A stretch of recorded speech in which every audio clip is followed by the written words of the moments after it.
Morning mga Lods. Kakalas po tayo ng power window motor sa D-Max.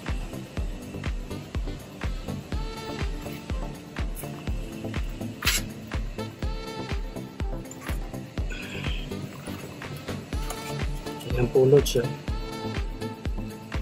Bali, switch po yung naging problema natin. Yan po ang isa sa sakit na switch natin. Tingnan mo, inangat ko, hindi na siya bumabalik. Yan po. Yan po ang isa sa mga problema ng ating mga power window. Tingnan po natin yung kabila. Ayan, bumabalik pa po siya. Ayan. Ito po yung pinaka driver side niya. Minsan po natsatsambahan. Minsan po naglalak yan. Diyan po nasisira yung motor natin. Ayan o. Siyempre, hindi naman kala natin pagka ganyan, ibabalik siya. Ayan po.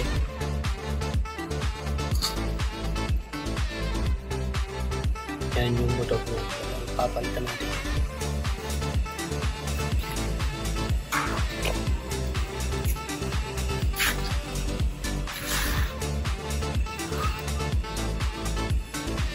Babamitin yung brand na ibilibit natin, pero magandang klase po yan.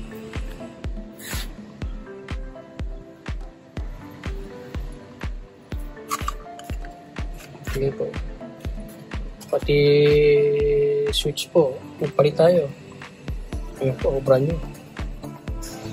Kasi kung motor lang po papalitan natin, yung switch natin ay ganun pa rin. Masusunog po ulit.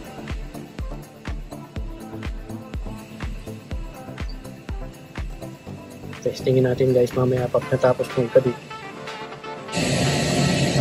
Yan guys, naikabit na natin yung brand yung power window motor.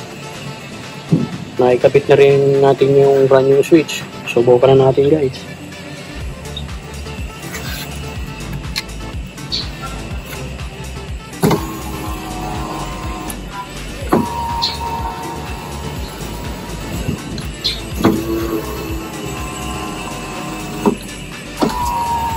Swabing na siya guys. Pansin natin yung switch na naikabit natin yung brand new. Ayan o, kung saan na siyang hindi siya nag-i-stack up.